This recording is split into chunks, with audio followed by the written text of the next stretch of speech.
প্রথমত হলো যেমন আমার খুব ভালো লাগতো এখানে কিছু নারী পার্টিসিপেন্ট থাকা দরকার ছিল। এই আলোচনাগুলো শুধুই পুরুষদের জন্য না, যার অর্ধেক, যেই জনসংখ্যার অর্ধেক নারী, তাদেরকে বাদ দিয়ে কদ্দূর কি করা যায় এটা কঠিন। আমার জায়গাটা হলো খুব ক্লিয়ার। আমি খিলাফতের প্রশ্ন কোনো সময় তুলি না।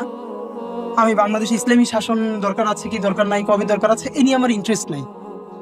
আমার নিয়মিত যেটা ভিডিও পেতে আমাদের কোর চ্যানেলটি প্লিজ ইন্টারেস্টের জায়গা সাবস্ক্রাইব সেটা করুন। হলো বাংলাদেশে ইসলাম থিওলজির বাইরেও অত্যন্ত গুরুত্বপূর্ণ একটা কালচারাল এলিমেন্ট। এর মানে এখানে নন মুসলিম বন্ধু বান্ধবরাও কথার আগে পরে ইনশাআল্লাহ বলে, এটা সে সওয়াবের আশায় বলে না।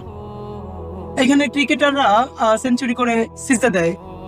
এখন ক্রিকেট খেলে তারপরে সিজদা দিলে সওয়াব হবে কিনা, সিজদা দেওয়া যাবে কিনা, এই আলাপ যারা প্রশ্ন করে, নাইতুল্লাহ আব্বাসী সাহেব একজন প্রশ্ন করলো এই সিজদা দেওয়া জায়েজ আছে কিনা, তার আগে প্রশ্ন ক্রিকেট খেলা জায়েজ কিনা, সে প্রশ্ন কিন্তু করে নাই। এর মানে